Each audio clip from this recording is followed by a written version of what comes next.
care placement, as a place where a child can stay temporarily or whatever. And it's really much more than that when you're talking about foster care and adoption. It's not just placement stability, but family stability. So what can we do to help with that? And that's what we're going to get into today. So we're going to talk about some of the factors that lead to instability and disruption in families, some of the effects that may have on children and families, and then we're going to look at ways to hopefully stabilize families from different perspectives. So from the professionals out there that are working with families, interfacing with them in whatever setting, and then also families themselves. We have a number of foster adoptive families on today as well, so we want to kind of look at it from different angles. Now both will be generalizable. I think it will be helpful. No matter what we're talking about, it might be relevant, but we're going to try to address them, make them a little more relevant for you. So first of all, let me just say that the topic is it's really sensitive, and it's an unstable. When we're talking about families and adoption, is that the nature of the situation is that you've got instability, that you're trying to bring stability to a child. The nature of bringing children into the home, it creates change, it creates instability, at least temporarily. The nature of any kind of topic related to foster care and adoption is you're going to have the ebb and flow of losing your bearings and regaining them, metaphorically. So that's where we're looking at is how do we talk about something that is inherently going to be sort of unstable, and then but then also it's a sensitive topic because a lot has to do with parenting, a lot has to do with where people are coming from when they enter into this process, or as they're trying to address families. It sort of hits core to people. When you start talking about parenting, it's like, hey, don't mess with me when it comes to my kids, or don't mess with me when it comes to my parents, the way that they parented me. These are really sensitive topics for people, and I think that we're trying to acknowledge that going in, and it sometimes can interfere with, at least for me, with my listening. Is when somebody starts going there, it's like, hey, that topic is off limits, So I want us to just, if we can, be open to what we're looking at today, really thinking about yourself, where you're coming from, and just know that there might be times where you're looking at this, or when you're working with families, that it is a little uncomfortable, maybe, or it is a sensitive area, and we have to be delicate sometimes on how we go about it. Kathy, do you want to say anything more about that, or does that kind of resonate? Actually, I just have one other comment to make about the issue of parenting, which is a very delicate subject anyway, under any circumstance. But often I just want to bring to our attention, whether we're a professional or we're a parent, that sometimes our parenting is automatic. And I know it's kind of a cultural joke for us older folks you start to realize, my goodness, I'm sounding just like my mother, or I'm sounding, gee, I remember when my dad did this. Some parts of parenting are very automatic, and that doesn't necessarily mean it's a good or a bad thing, but we need to be aware that we need to attend to sometimes, and it's not about being reactive, it's about that we engage in interaction with our children that isn't necessarily very deliberate. And when we're talking about this system being unstable, just from the perspective that we're bringing in a new member into the family system, it creates an instability. And that in the course of that, we're also bringing some set-in-stone parenting styles, and we want to be aware of that. That's so very important to the rest of the information we're going to share with you today. It also takes a highly skilled person, even in couples. If one partner is not particularly keen on what the other partner is doing in a parenting context, that can in itself be a very touchy road to navigate. So I'm not trying to make it sound like it's gloom and doom, but these are factors that sometimes we just don't pay attention to. We read the books, we look at strategies, we try to implement them, but we need to continue to remember that we bring ourselves to this parenting experience and what we've learned. So that's it. Yeah.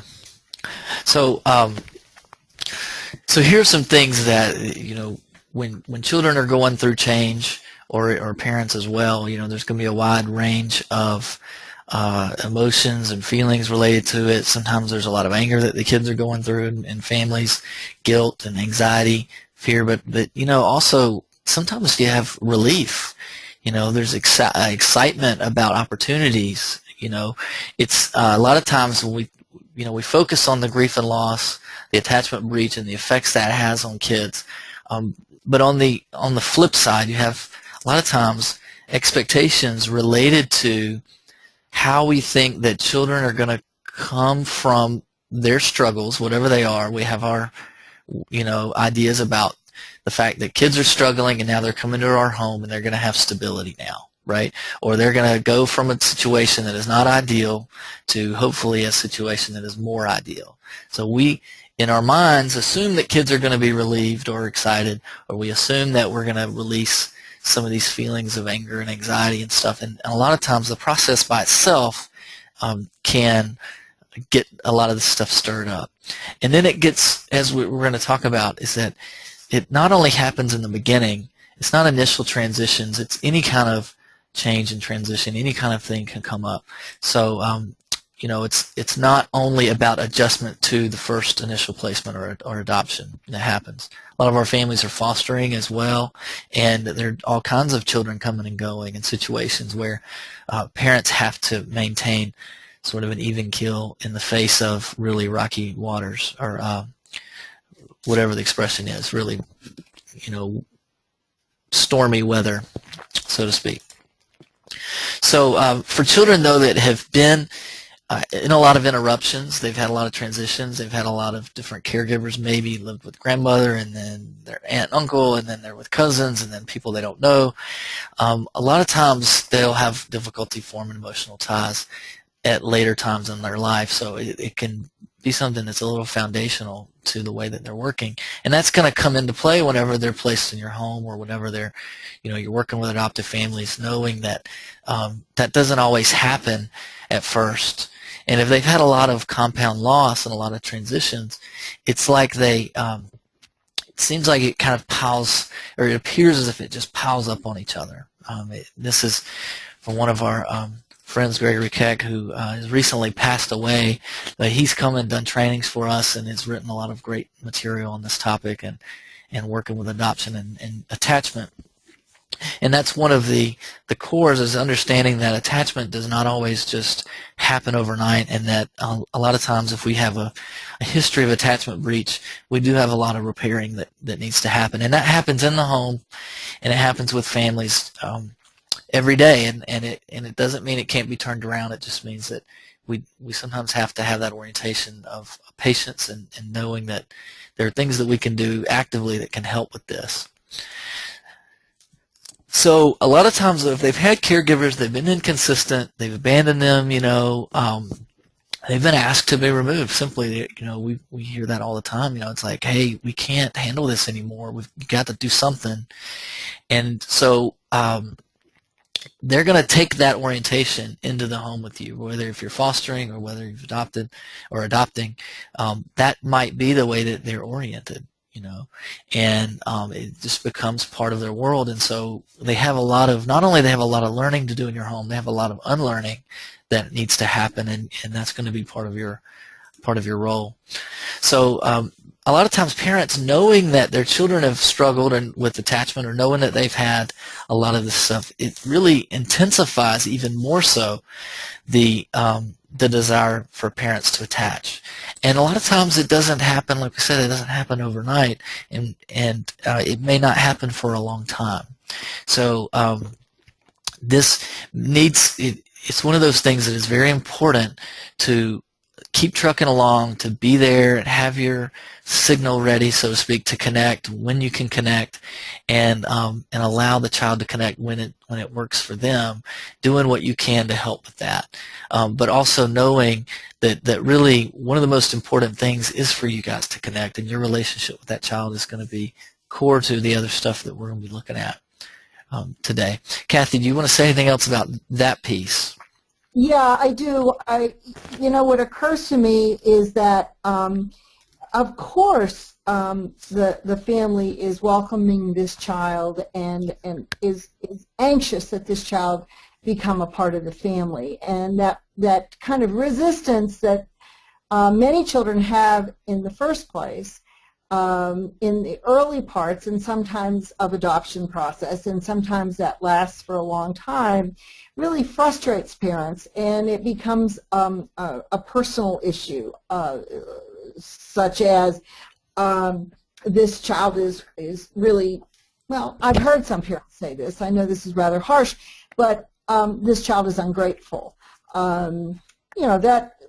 That's really a signal that the parents' desire, and a natural desire to connect with this child, and the child's lack of response to that in everyday life is causing frustration. So we don't want to underestimate that the struggle, the emotional struggle, not only is this child going through, but that the parent is going through too, just in the simple effort to connect to one another, and that push and pull that a child will participate in. It's unfortunately, I have to say, it's normal. We don't want it to be normal, neither does that parent, but nevertheless, it's a common phenomenon. Okay, so let's also talk about, just to pay attention, we won't spend a lot of time on this piece of the system changes. Certainly the environment changes significantly. As Brock said earlier, it can be, coming from the dark and walking into the light in terms of just the physical differences of the environment the child experiences. The family also experiences this physical change, because there's an addition to the family, and if there are siblings in the home, there's all sorts of adjustment issues around that, and we don't want to give the siblings shortchange them this day in this presentation, but they also are affected by the systemic changes. The psychological changes are really profound and confusing, and sometimes children are totally unaware of the psychological changes.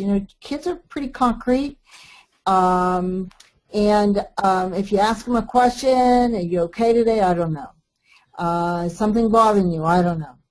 And that's just not a resistance message. It's they don't know. This is a lot for a little person, whether they're 7 or whether they're 15, to really absorb, are the changes in his environment and changes in terms of how he may or may not feel about where he is.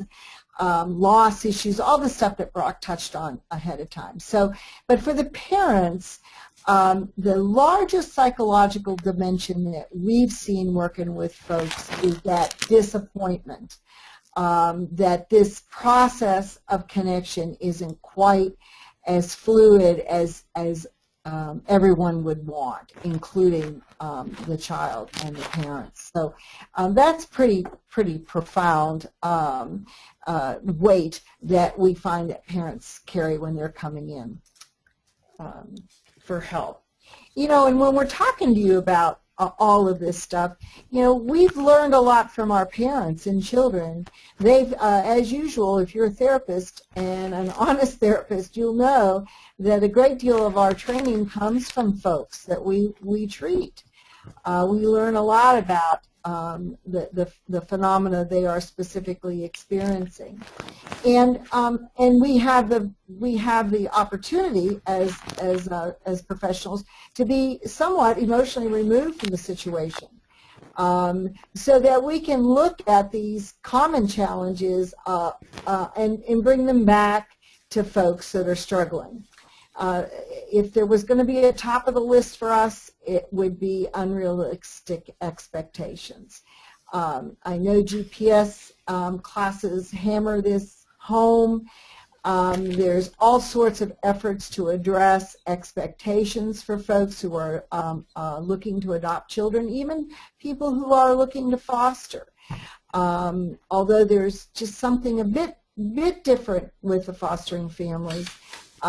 Maybe it's because of the transitory nature of fostering, I'm not sure. But for folks who adopt, the number one challenge is the expectations of the children. That's a little harder to navigate than the lack of understanding about trauma and attachment. That just takes teaching. And sometimes folks who adopt just simply are not prepared for the depth of trauma and attachment breaks that these kids have experienced. In addition to that, they may not be getting proper or adequate information on the child, and that isn't necessarily because someone isn't doing their work. It may simply because that information is not available. And that leads to people, folks, parents being unprepared for what needs the child may have. So it's a cycle. It's really kind of cool to say it's a cycle, but in reality, there are very significant challenges that parents experience.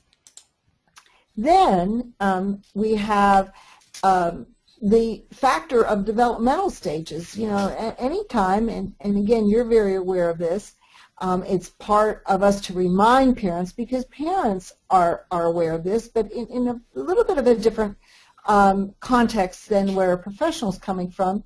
We need to factor in the developmental stage of the child, where they are physically, and then for our children, where they are emotionally in their developmental process. And a lot of kids are stuck. Trauma is a huge glue to keeping kids stuck in certain stages, where they may be 14 chronologically, but they're acting like they're 10. And that has nothing to do, of course, with their intelligence. It has to do with the kind of trauma they experienced. Another challenge is that the interventions are behavior focused. And you might say, well, what's wrong with that? Well, there's nothing wrong with behavior strategies, nothing at all.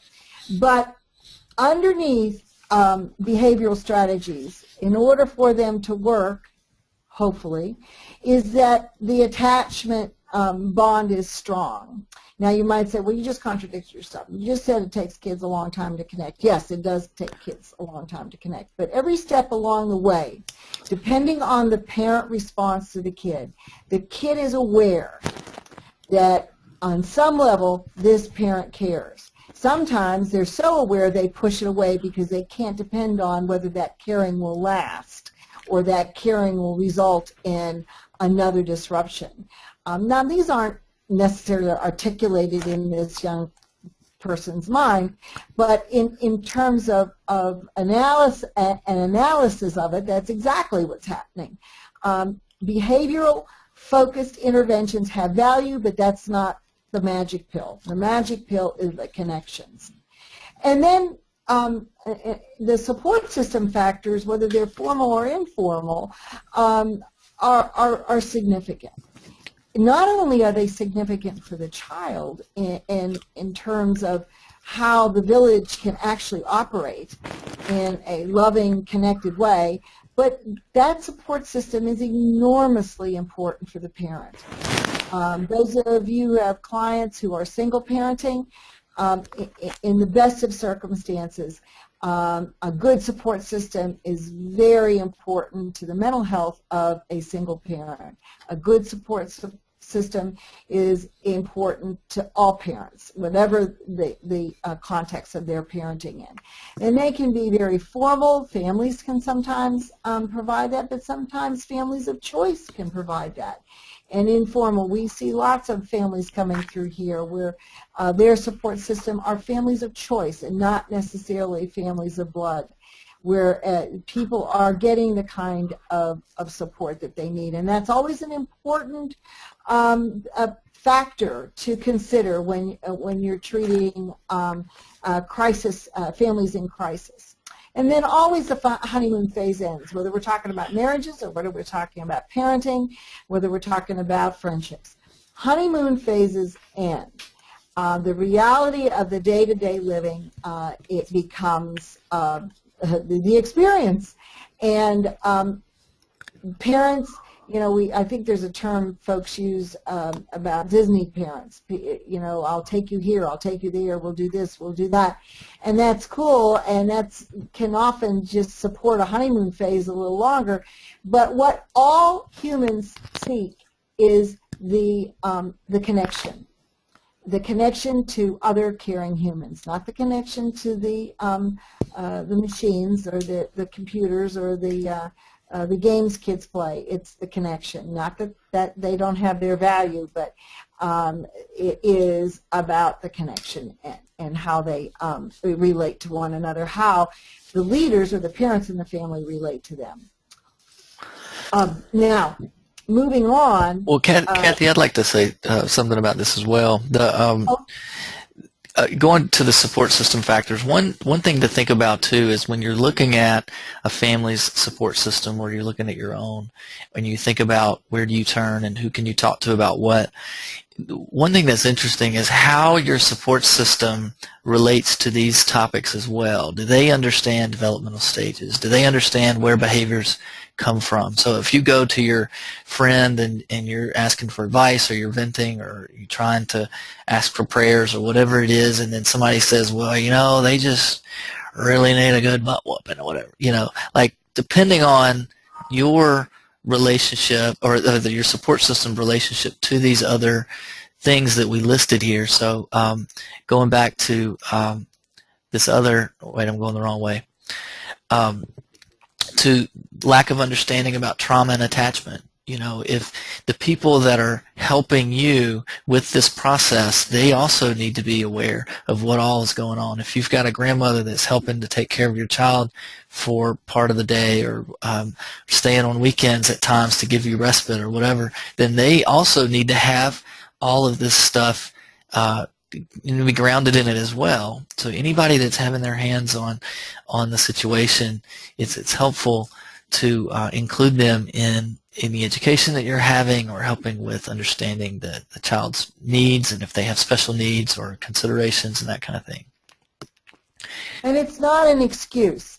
You might hear that term that, well, you're just trying to excuse the behavior. No, not at all. We're not trying. That's not the point. The point isn't excuse. The point is understand. The understanding of the behavior will drive how you interface with the behavior. Mm-hmm.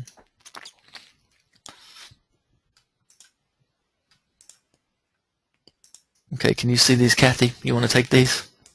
Sure. Okay. So what are the Rock likes weather conditions? It's not a bad idea. What happens? What are some signals, not all of them, of course, but what are some signals that contribute to the favorability of a crisis maybe happening? The point of counseling was a waste of time and effort. That is a very common statement. Counseling didn't help. Well, of course, those of us who are therapists, we're going to look at, let's look at why it didn't help. Okay, let's examine that. And I'd like to make a comment about the comments I made early on in this webinar, is that sometimes counseling doesn't help and is a waste of time because people don't want to go there. Now, we know our kids don't want to go there. They don't want to go to the icky stuff. They don't want to, no, it's over, I don't want to talk about that. For a lot of good reasons that we all understand. But sometimes parents don't want to go there meaning looking at themselves and looking at what they may be bringing to the parenting forum. And that resistance is kind of common. You know, it's like fix a kid, and leave me alone is the unstated message. So that's an indicator that we're getting close to things really blowing up. I really can't think of any strengths or progress that we've made. You know, sometimes they're not real obvious, and we need to coach parents with that, you know. Sometimes it's the little pieces of progress rather than the big statement. And that's another kind of intervention, therapeutic intervention perspective. You know, when people are saying, I need a break, well, it's one thing. I might need a break right now, but do I need a break every other day? That's another indicator that things are getting to melt down.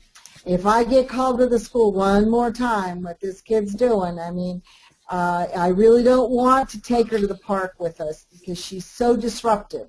And you know, there are situations where children, and some of our children can really be very draining. And we don't want to minimize that. There is no question that these children are challenging. And there's no question that a parent can get to the point where I don't think I can keep doing this. Well, you know, whether your children are adopted or birth children, those are often milestones, and I don't mean to minimize it. I just want to normalize it, that these are challenges that parenting brings. And our job as the professional is to help ground this parent and help them navigate it. And the resistance can be very, very formidable. And the child can be very formidable. And so that, you know, it is a very challenging situation for us as professionals to intervene, never mind for the parent to be living this day in and day out. The issue of unmanageable stress, I mean, it is, we tend to default to our, you know, traditional stress relievers, which can be very, you know, counterproductive. Eating, shopping, anger, staying in a consistent state of anger. That if I'm not able to get myself out of there, I'm in trouble. And it's me. You know, the child has their own set of issues. We talked earlier about that whole issue of support system.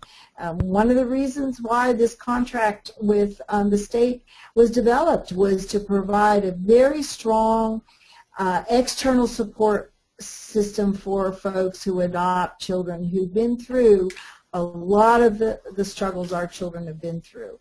But if there's no resources or people don't use the resources that may be available to them, then we've got a great setup for things to blow. And then finally, an inaccurate perception of the stressful situation. And this goes back, pardon me, this goes back to the kid isn't doing this to personally attack you. This behavior is part of the effort to attain stability. And I know that sounds convoluted, but it is, they are seeking, kids are seeking that grounding. How they seek it is sometimes you wonder, this isn't the right way to do it, but they also are little survivors. These are kids that have been through things that we may never see in our lifetime. So they are trying to manage. Now, the perception that we may have as the parents in the situation may not be really accurate. And I hate to keep coming back to personalization of the behavior. This child is trying to really struggle with the memories and that they bring to this family. It's not necessarily personal, even though it looks that way. And it is a struggle that professionally to help folks look at that. That we don't personalize it, we look at it for what it is, and that's this child's effort to adapt. Now, we want to influence how he adapts or how she adapts, and that can really pull out the pins from the crisis occurring. Okay, you want me to take this? Okay, so challenges, though, we run into challenges with supporting families. I mean, adjusting expectations. It sounds like, okay, well, this seems like the issue here, and there's research to support that was there was an article. It was in 2003 that NACAC was referencing not too long ago. That's the North Alabama Council on Adoptable Children, and they were talking about that. That one of the number one reasons for adoption disruption and is related to expectations of the parents. And it's not so easy to go in and do that because, first of all, we don't even realize that we have expectations until something happens to wake us up to it. So it's like assumptions. You know, you don't really notice your assumptions until something comes in the face of it, and you're like, wow, I was assuming this, and this is actually true. You know, this happened, and so you normally are woken up to your expectations after the fact, or when things really start to, you know, boil up. It's activating insight and helping parents get clear about where they're standing and where they're oriented before going in. And then also even expectations after the adoptions happen. So we're not just talking about when adoption happens, you know, initially. It could be that you have an adoption that was finalized 12 years ago and the child was an infant, and now they're asking about their birth families. And the adoptive parent may be really thrown off by that. It really throws things out of whack. And that's one thing about this and about any system, is that when one person is thrown out of whack, it can throw out everything. And so it doesn't have to be anything major in terms of a behavior or you know, breaking things and attacking people. It could be subtle things that really help the parent to feel more insecure, or that really pose that. So it might be that the parent is really insecure about the fact that the child's asking about the birth family. And that really, they get really anxious and they start to read into it and they have all these questions and all the stuff that's normal, you know, but it was an expectation perhaps that they thought, well, you know what, maybe we've finalized so long ago, we shouldn't, I don't know why we're having issues with this now. You know, I think that a lot of times we can help families anticipate difficulties they're going to face, but a lot of times you don't really know until you're there, you know. Also with parenting styles, like we said before, that's a really touchy subject, and it's really a lot of times core values that sort of drive the way that people interact with children or think that things should be done. They may have really strong belief systems about certain areas, and so the way that they interface with the children is going to naturally involve that, and a lot of times that's where you have to get at as a clinician, and that's not something that happens immediately. You can't get there in your first session. Oh, well, we've got some parenting style issues here, and this is what you need to do, and then you'll be all set.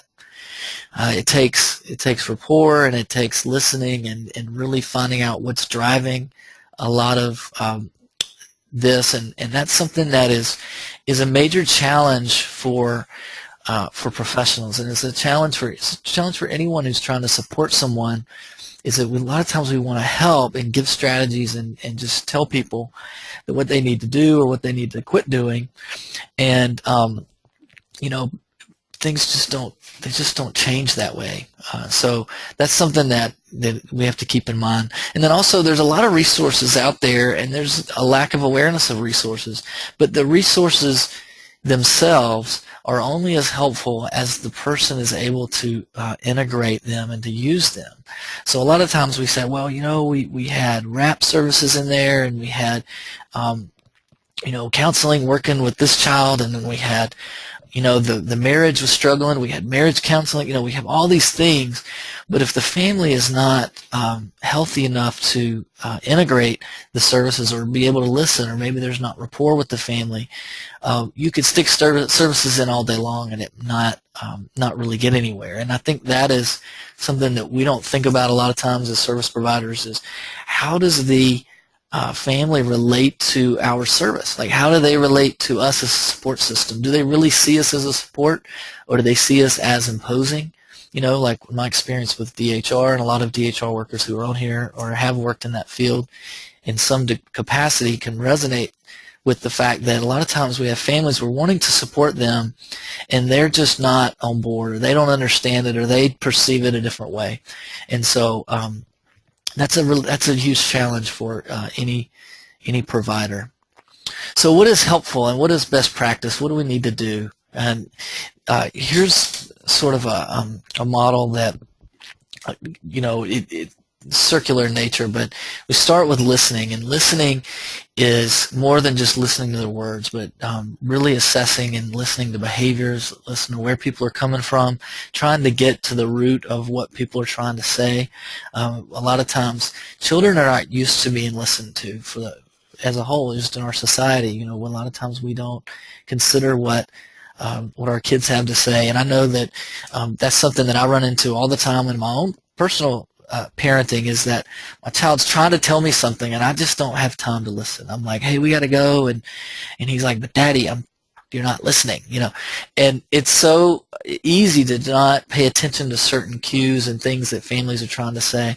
And when you have a disruption in a foster care placement, or when you have adoption chaos in families, adoptive families, a lot of times there were signs, and I would almost guarantee you there always is, some cues that we didn't pick up on that they were trying to communicate. In whatever way they're trying to communicate, they're doing that through behaviors or through comments, subtleties that we need to really cue in on. And so that requires presence and listening. And then that models dialogue. You want to be able to model being able to listen and share and be comfortable with feedback that may not be so pleasant, and be grounded in what you're trying to say. And that teaches the family how to do that within their family. It shows children how to do that.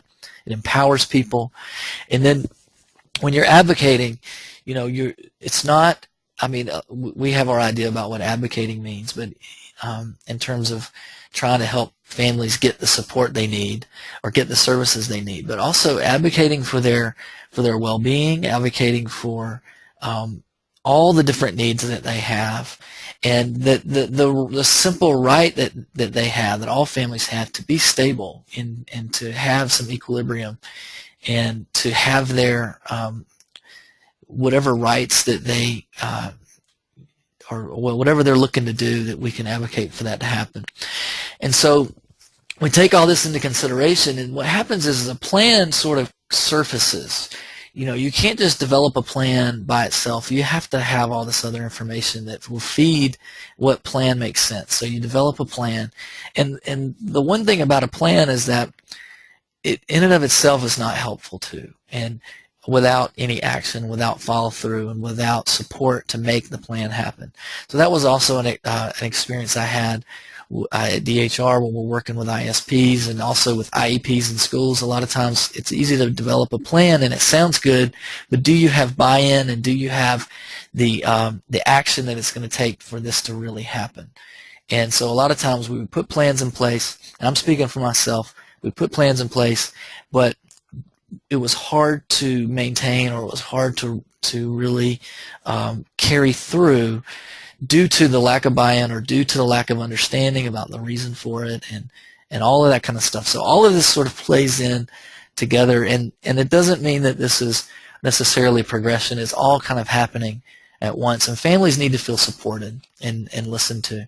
We were doing some intake with one of my coworkers who's also an adoptive parent, and we were asking her, like, what are some of the things that you need, and one of the number one areas was just feeling listened to and understood, and taking the time to listen and understand. So how can we help with transitions? And this is sort of another graphic that just kind of says it in a different way, but it talks about other little components. So understanding, if we are doing transitions or helping to stabilize, we have to understand these areas, understanding trauma history, understanding helping with a really effective match on the front end. There's an article that I read recently, and it was talking about it was just as we were preparing for this, and how to prevent disruptions with adoption, and it starts with the matching process and selection, and the selection process and the training up front, and then it goes all the way through into to support all the way through the adoption. So it doesn't just have, it's not just at the beginning, but it's throughout. And alignment of team members is one of those areas that a lot of times we miss. And if we have people on the team that are not aligned, that can have subtle but major consequences for how the child's doing or what the plan is. If you've got some people who don't feel like that this type of permanency, whatever it is the best plan, then there can be subtle things that can happen that can interfere with that progress, or there can be divisions, and alliances related to this, and there are all kinds of things that we have to be in tune to. If you have, especially in foster care, if you're moving children from a foster home to an adoptive placement, is that foster family, is that what are they on board with that? Is everybody on board with that? Or otherwise it can get really tangled up. And so that's just, these are some other areas. Kathy, do you want to speak to any of this stuff while I've got it up? No, but I will say that the more people, in terms of the alignment of team members and of the family's choice, of the parents' choice primarily, is also reflects that support nature. Although the primary responsibility, of course, is the parents, but it is very helpful to the parents' well-being that we're looking at a well-aligned support people for themselves. And I don't want you to forget is that whole issue of self-assessment in parenting, and being aware of what I bring to the parenting arena. So some other ways and these are ways that professionals can promote stability in families is understanding more, broadening your knowledge base, get whatever education and learning that comes from formal ways, and then also taking notes of what you're dealing with and learning in your work, and applying things that are coming up in your cases to other cases. A lot of times it's easy for us to think, well, this is a case-by-case thing. Well, a lot of times there are themes that you're going to notice. Use research-guided practice. You obviously want to try to do that and communicate with, in this example, we have ISP team members, but any kind of team members that you're working with. And it could be that it's a team working with special needs kids through the ARC or whatever service provider you are. Just know that sharing feedback, communication, and then sometimes safety plans are always great, especially with some of our higher risk kids. If they have extreme behaviors, it's good to have a plan ahead of time. I know a lot of families, just having the plan itself, even though nothing may come up, just knowing that, okay, if this comes up, I've got this option in my back pocket or in my purse that I can pull out.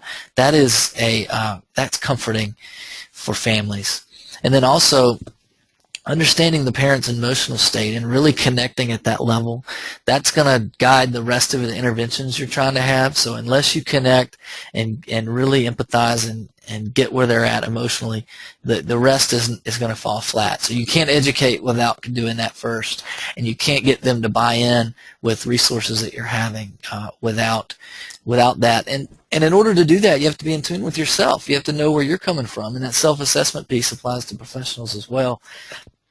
Is knowing where you're coming from, what you bring to the table, and from your bias as well, and knowing that this might be a blind spot for you and copping to it, and that's okay. And sometimes we want to solve everyone's problems and want to look like we know it all, and sometimes it's like, hey, we need to accept that we might not know the answers, and we don't want to present to families that we have all the answers, we can fix their problems. So that's another thing that came up too in our discussion, is like, it's okay to say that I don't know, and I'll see what I can do to help. Now, and lots of times what we find is that empowering the family, empowering the parents, empowering the child as well, it's a wonderful term, but in operation it is very, it's it's just, it brings people a sense of value when you're empowered. We don't want to forget that lots of times our folks are really working real hard to make this work. I'm reminded of a family. It's a single mom, but she is reflective of hundreds and hundreds of folks we see who are bringing children into their homes and really managing significant issues. She was like a general on the front end of that adoption. She got all kinds of support systems in place for her daughter. Counseling, school, they were almost busy every night of the week for a couple of years. That she hung in there and really kind of understood that, and this happened to be a professional person as well, but she understood the absolute need of all of these systems in order to help her system thrive, which it is thriving. So I don't want to miss the opportunity to say that as well.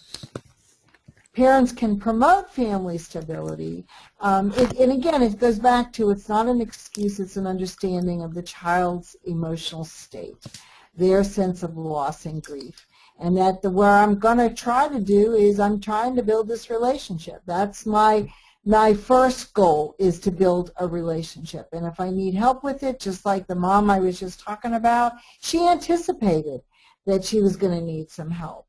And in the process of that journey for her, she was able to recognize some triggers of her own and triggers of her daughter, and that just continued us to build strong supports to the stability in that family. And she networked. Whether she, part of her networking was with folks at APAC in our support groups, but also, networked in her church. And again, this is just not one family isolated. This is about lots of our families that have really taken on everything that they could possibly do to help over time this child become a member of this system and have a very strong, stable home front. Brock, are you there, Yes, Brock? I'm there. I'm sorry. Okay. All right. Where are we? Okay. Yeah, so just another slide about parents and ways to promote stability. Being honest, when you're sharing information, being able to go for help. And also you want to continue your learning, whatever that is. And a lot of times it might be that your knowledge base has to do with learning more about your child, finding out more about their nuances or what's going to help make them, or what makes them tick. I think that, focusing on emotional age, we talked about that already. A lot of times there are little things that we can do that help children feel understood. And when children feel understood, the family can sort of get back to, once they get regulated, it helps to regulate the whole system.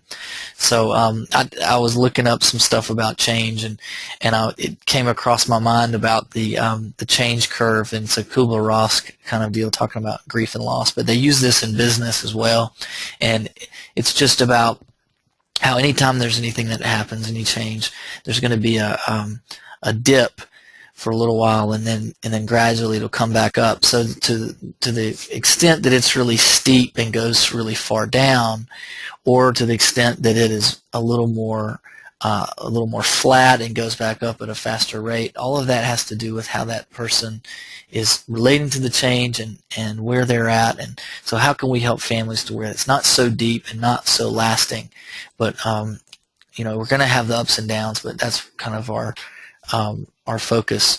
One last slide here, Kathy. Do you want to talk about that?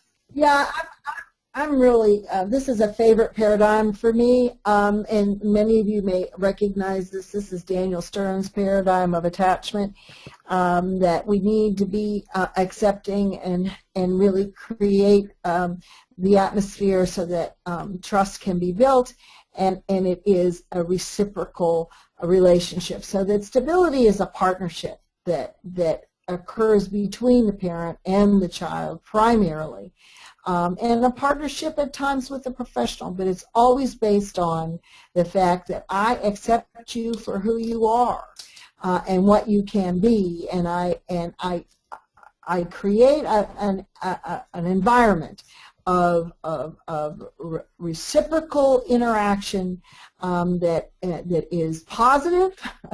These children are familiar sometimes with reciprocal interactions that aren't so positive, but positive reciprocal interaction so they learn and they are able to build a sense of trust with you or with their parents. So it's a simple paradigm, but it's a powerful paradigm loaded with a lot of elements of contributing to parent stability.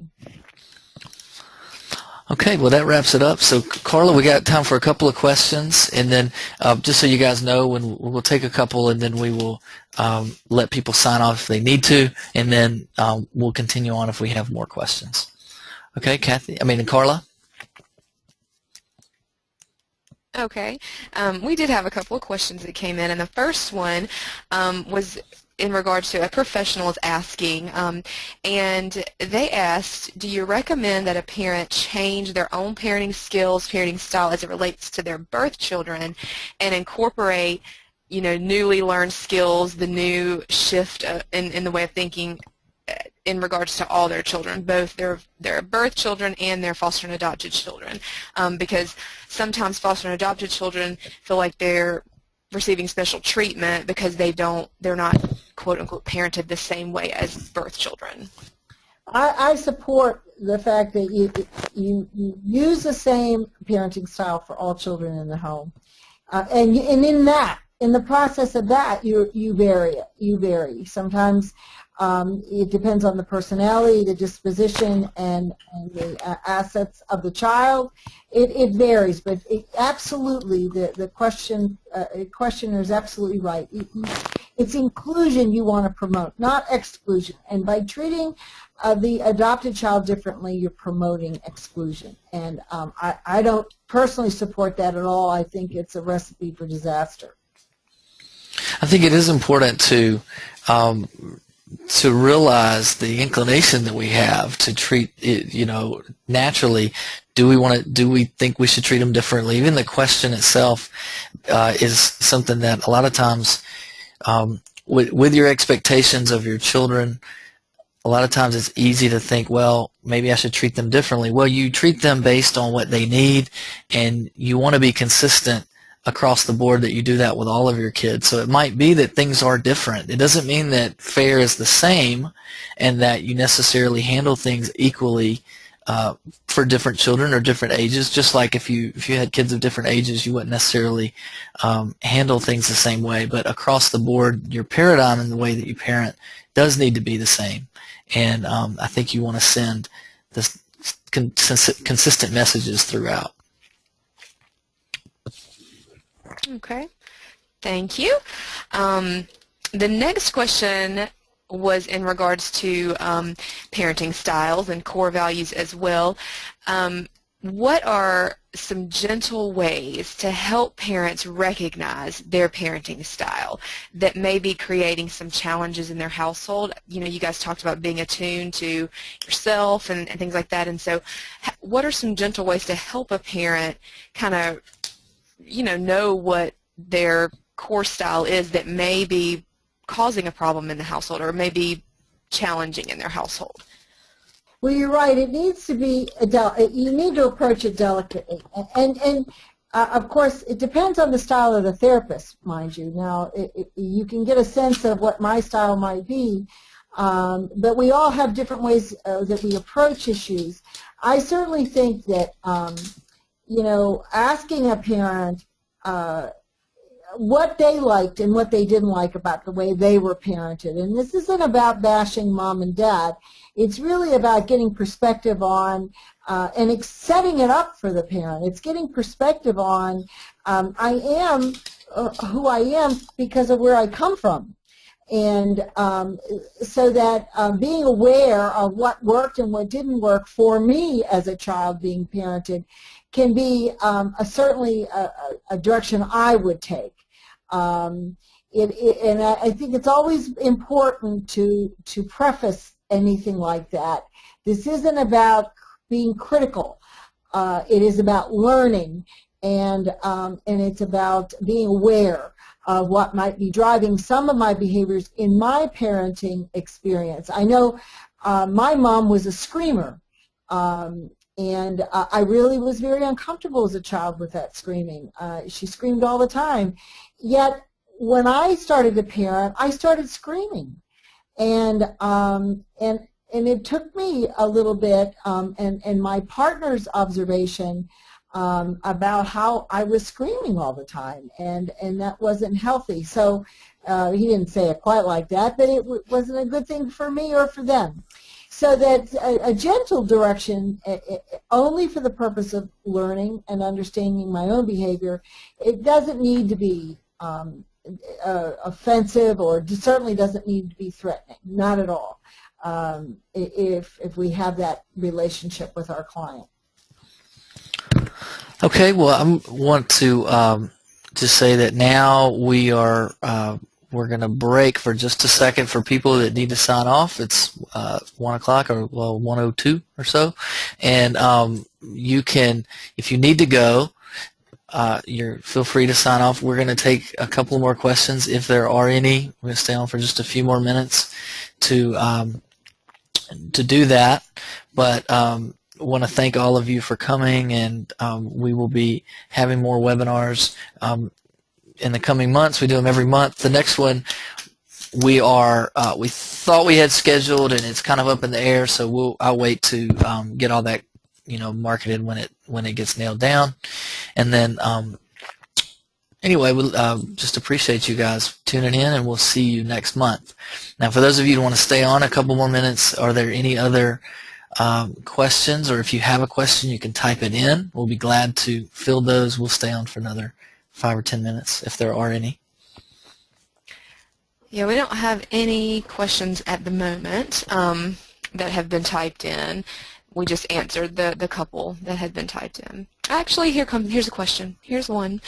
Okay, so what are some activities that parents can do with their children to help increase the chance of developing more stability within the family relationship? So what are some activities that you can do to kind of help promote stability within those families and within those relationships? All right, my first answer is probably not a popular answer, but consistency is so fundamental to stability, and this is positive consistency, routine, structure. Those in their functional forms are extremely critical to stability in the family, any family. In the process of being consistent, this may seem like a well-worn option, but having I was thinking of a family meeting, but that can be really rather awkward for a lot of folks. It really is about how you relate to the child. Let's say everybody plays badminton in the backyard. Maybe people don't play badminton anymore, but let's just say soccer. Everybody plays soccer in the backyard. Do you realize what a huge learning opportunity playing soccer together, mom and dad and the kids in the backyard? So much can be taught and learned in a very casual context. Regular interactional opportunities can be fun. Watching the movies together, and that could be part of a routine. You know how we all talk about Friday's pizza night? Well, that's part of a routine.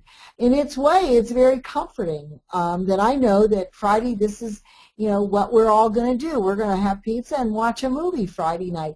Normal interactive activities with your family that are positive in nature and that really seek out to and by interaction communicates the value of every member of that family. not just mom and dad, but, you know, that you're a great goalkeeper. Or, you know, you really kicked that ball pretty good. Oh, sometimes, you know, games are lost. You know, all those kind of life lessons are really learned in the most casual context. Contrived is the word I was looking for earlier about family meetings. So anyway, it really is about consistency and structure and routine and positive interactions with one another. Family dinners, so much research has been done on the power of family dinners, that everyone sits down around the table and has dinner together. Maybe even has a conversation. And anyone who's parented knows, well, what did you do today? I mean, I picked up my grandchildren in the car. I said, how was your day? Well, it was okay. I mean, but they learn a lot, one, by the fact that I just asked the question, that I was interested. When we had a family dinner in our house, my dad was a great history buff. He talked about history. Well, we were all kind of bored when we were 14 and 12 and 9 about those history conversations. But every one of us as an adult has a profound interest in history. So, you know, casual, not contrived, informal, but consistent, positive routines and structure. I think a good rule of thumb is that anything that's going to promote attachment and that's going to help with the connection. So it could be just anything really simple to where you're just hanging together. That when kids feel safe and you feel safe and you're at peace and they're at peace at the same time, attachment happens. That's where oxytocin is released and people feel connected. And that is so normal that we miss it sometimes. We're kind of like a fish in water sometimes with it, is that it's right in front of our face, and I think we can leverage that, making an effort to do things where you're connected, but your level of presence is also a major factor in that as well. Okay. Okay. We have a couple more questions that have come in. One was, one parent is having trouble understanding how to deal with their child on emotional age versus physical age. Any suggestions, she said, would be appreciated, because the response that her child often gives her is, you treat me like a baby. She's 14, and often, you know, gives a response, you're treating me like a baby. So how can that be dealt with? Well, you know, first of all, there's no question that this mom's describing an immaturity for her age. And what we want to do is, and this takes some front-end work on the parent's part, and I appreciate this, but it is about, I know, I'm the parent, I know that this kid is immature.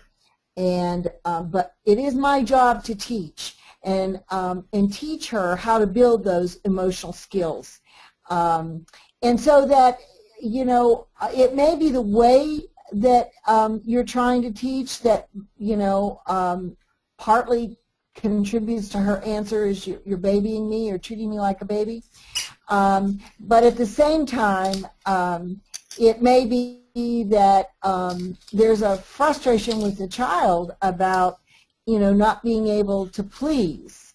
There's all kinds of ways we can look at this, but certainly not empowering, certainly not talking down to the child, but empowering the child. And I'm not suggesting this mom is talking down to the child. In our efforts to bring this child, to protect this child, is primarily what drives us, is to protect her or him. We can often teach in a way that isn't received well.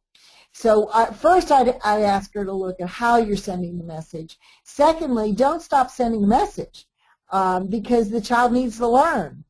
And needs to become eventually meet her emotional age as well as her chronological age. So yeah, I might not be making friends asking you to look at the way you're sending the message, but I'd start there first, and and also factor in that the child may be frustrated that she or he cannot really meet the expectation, but even probably more importantly, can't meet the expectation for themselves. And lots of times that's difficult for a kid to articulate, but lots of times that's what's operating there, that they're frustrated with themselves.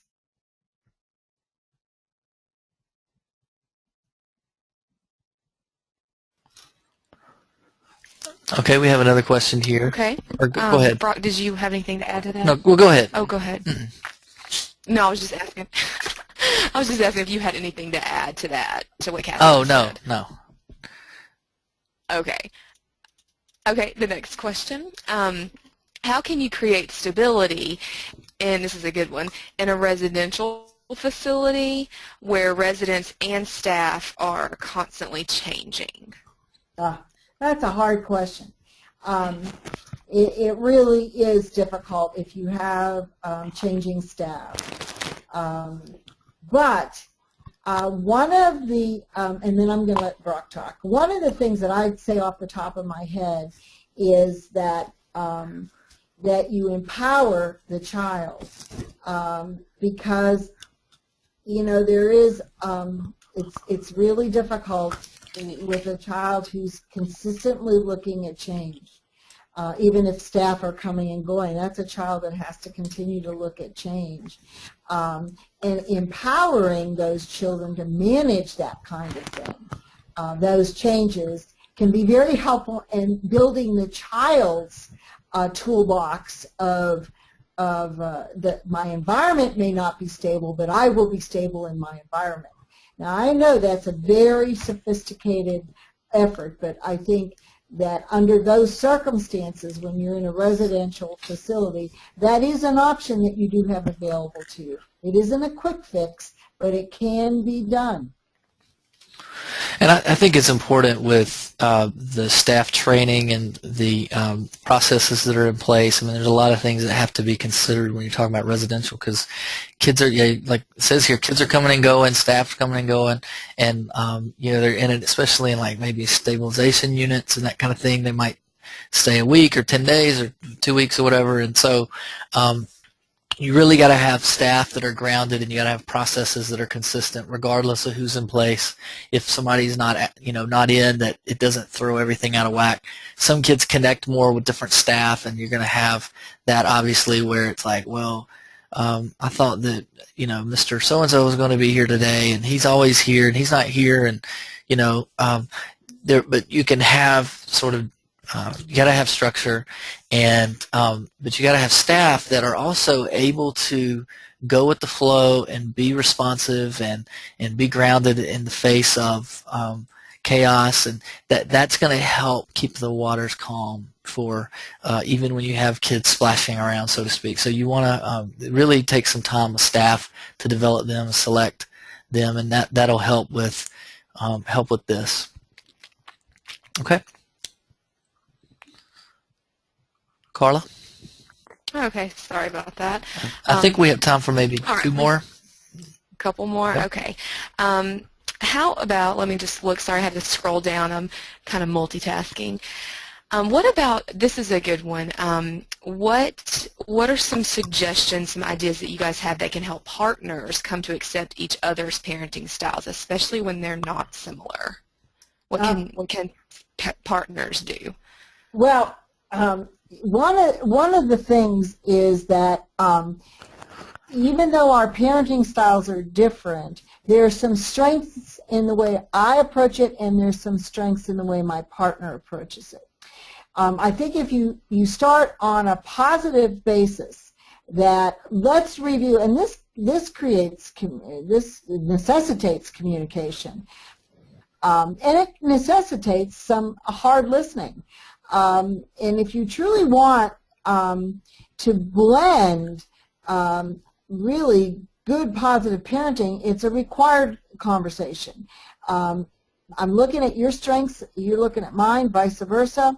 We're talking about how your strengths fit in certain situations, how mine fit in other situations. That it can be a marvelous opportunity for strong parenting if parents will have that conversation. But it's really important to start out with, what are my strengths? What are your strengths? I'm going to recognize your strengths, because if I'm going to continue to look at what you're not doing right, we're not going to get anywhere in communication. And that's a little bit related to the last question, is that if we continue to look at the negative aspect of people's behavior or people's operation, it really shuts down any real opportunity for change. So I would say that there's strength in those styles. It's just up to the partners to communicate that and to apply it to what works in different aspects of parenting.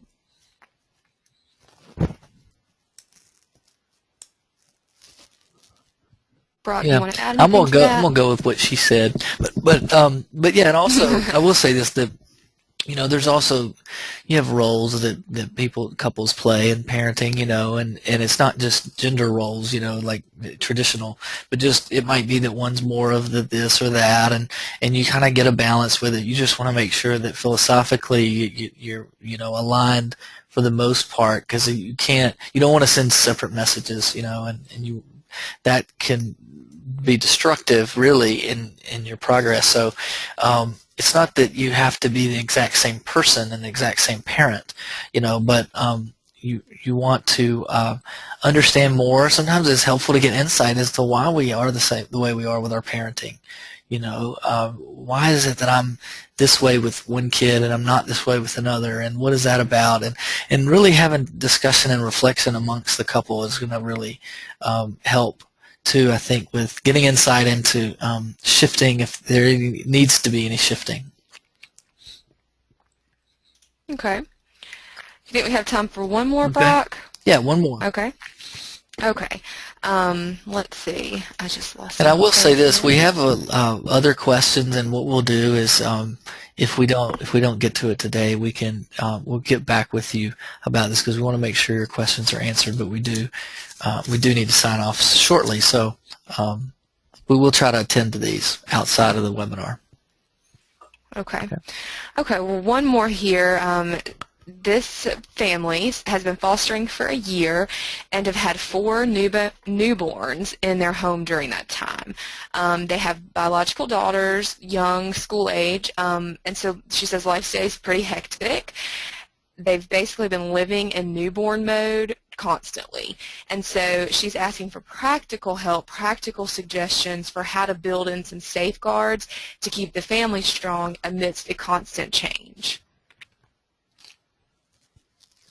Well, I would default to routine, and I really am not very clear on what the gal's asking or the gentleman's asking, but with constant change in the family, and that's what you said, right, Carla? There's constant change. Yeah, well, constant change with children. They've had 4 newborns in over a year's time, and so they feel like they've been in newborn mode.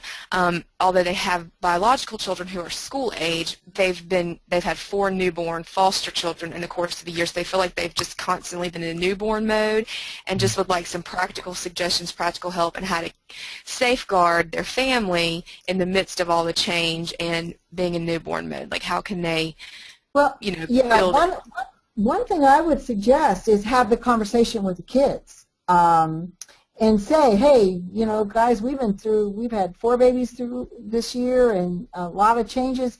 I'd like to hear what you've got to say about all these changes and what you'd like to see different or what you'd like to see the same. I'd ask the kids first.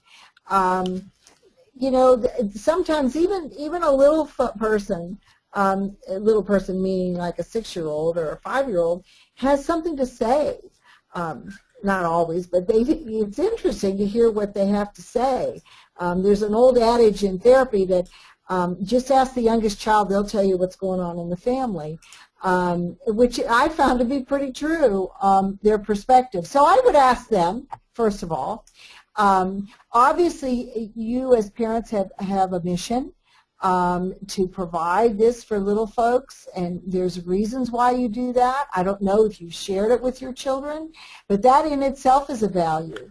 it's like they're living it, but there are values that you hold that are driving it, and that's just an important life lesson for your children to learn. So that's the second thing that I would address, is how clearly you articulate that to your children, what your mission is. And I think the third thing is that there are some routines that you have that aren't specific to these children coming in and out of the home. There's the family routines and making sure they don't get tattered at all. Again, that goes back to that consistency that is really a major factor in building a strong attachment with the kids that you have. Brock? Well, I was trying to do something else, and I missed that last question. In an effort to try, I was trying to basically get. Or go ahead. Okay, pretty much. A foster family's been fostering for a year and has had 4 newborns in and out of the home in that span of a year. They have biological children who are school age, 9 and 6, and so life stays pretty hectic. And they kind of are just wondering what are some practical ways, some practical help that they can put in their family and their home to help keep them strong in the midst of all the change. Yeah.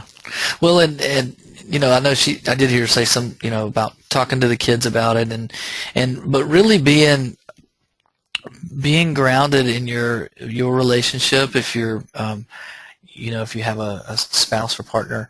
And one of the main things that we touched on a little bit, but I don't think we emphasized it enough, is the power of the stability in the relationship in the marriage and the communication that happens there, and about being on the same page about how you guys are doing and connecting and listening to each other, making sure that if one person is struggling, that the other one is there, and it's, you know, I think that is something that has more implications with the practical. That will help guide the practical. If you're really connected and you're at peace with yourself, the practical options, the things to do, the strategies will sort of, they'll surface, you know. And it might be that, like, if you have a lot of baby stuff around and you don't have any babies in your home, you know, then do we want to put this somewhere until we get another child in, or do we want to pack this stuff up? Are we going to take more infants? Maybe we're done with that stage,